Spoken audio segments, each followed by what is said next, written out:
Today I'm going to talk about the good, the bad, and the ugly of being an ESL teacher abroad. I think that people talk a lot about the good aspects of being an expat and traveling. I have been an ESL teacher for 8 years in Asia, part of the 3-school program. And I've had a myriad of experiences, and I am just culminating everything into a list that I would like to share with you. Hi everyone, my name is Leah. Welcome to my channel. If you are interested in what life looks like living and working abroad, this channel is for you. Let's get into it. Good things about teaching in Taiwan. So the first thing is, if you are looking to get a job in Taiwan and you meet these minimum requirements, I don't think that you're gonna have a problem finding a job. So that's a good thing. Because Taiwan is looking to make the country fully bilingual, there are many businesses that are capitalizing off of this, and they are desperately looking for teachers. I think the students here are amazing. I find these students to be the least stressed, the most balanced. They are definitely the most respectful. Even the challenging students, I find this job to be a lot of fun, mainly because of the students and who I teach. The schools that you work for essentially want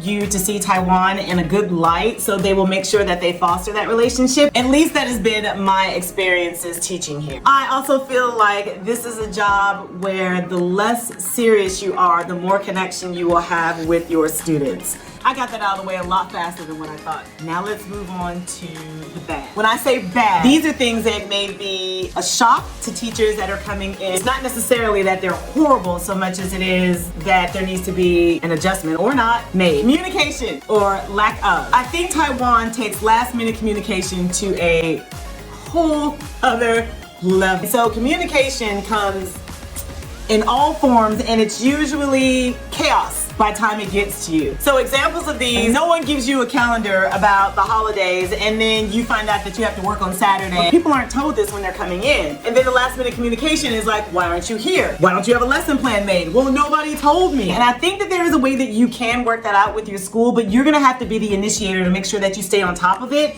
because it may not be normal for us as Westerners, but it's definitely normal in the Taiwanese culture. There are some students with behavioral issues that should not be in your classroom. Putting these behavioral issues in the classroom with no training for the teacher, I think, is setting someone up for failure. And I don't think that's fair. I don't think that's fair to new teachers coming in. At least give a debrief and what the homeroom teacher or your co-teacher has done to help that student so that you have resources. But I feel usually people are like thrown to the fire. Number 3, didactic learning. It can be very frustrating. So A, apple, B, ba, B, ba. There is no phonetic synthesis that is taught. The other thing that is really frustrating for me, students do not start learning how to read until they are in the 3rd grade. I wish the educational system would realize that the younger they are, the more they soak up information. These kids are so eager to learn, and they learn so quickly. Even with proof, the proof is the exception to the rule, not the standard to the rule. Number 4, I think there's no such thing as losers in Taiwan. Everyone is encouraged to compete and be the best that they can, and everyone gets rewarded regardless on if they put in 20% effort or 100% effort.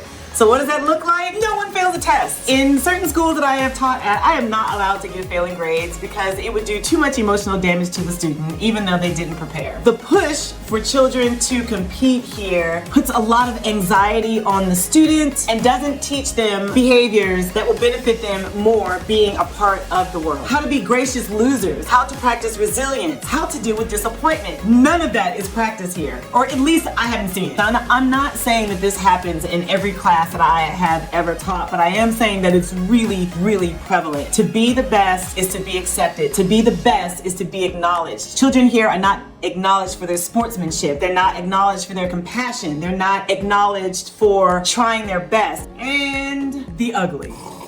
This is a job, not a career. There's no recognition for your efforts that will allow you upward mobility. The ESL wages for teachers here have remained stagnant since like the 1980s. The wages have not changed despite the increase in cost of living. If you're coming to Taiwan, I would make this a pit stop for you to get experience and to move on to better things. Do not cap yourself out here, and do not get stuck with the financial ceiling that you're going to hit eventually being an ESL teacher here. Number 2, this is a very non-confrontational culture. Direct confrontation is not favorably looked upon. Here's the way that I have seen it play out. Your team comes in, they were like, we're gonna defer to you. You're the ESL teacher. You know what you're doing. You can teach whatever you want to teach. We support you. And you go into the classroom and you don't realize that your voice is really soft because you're nervous. And then what happens is you come back, you get feedback. You're gonna get feedback on the first month, but the feedback is the students can't hear you, no one is able to understand you, the students are falling behind, we really need you to step it up a bit. Well, why am I horrible? Your voice is too low. Well, why didn't you tell me that my voice is too low? And then you're written up for it. We're telling you now. There are a lot of things I will give advice on and saying, really you should go with the flow and find your way in. This is not one of those areas. Because if you are getting written up, that affects your bonus. I'm going to suggest that you really get in good with your co-teacher or with your team so that you can foster that communication. It's also a challenge for your co-teacher to come out and be like, you really need to do better, because that's being confrontational. And so you need to make sure that you take that into consideration and let them know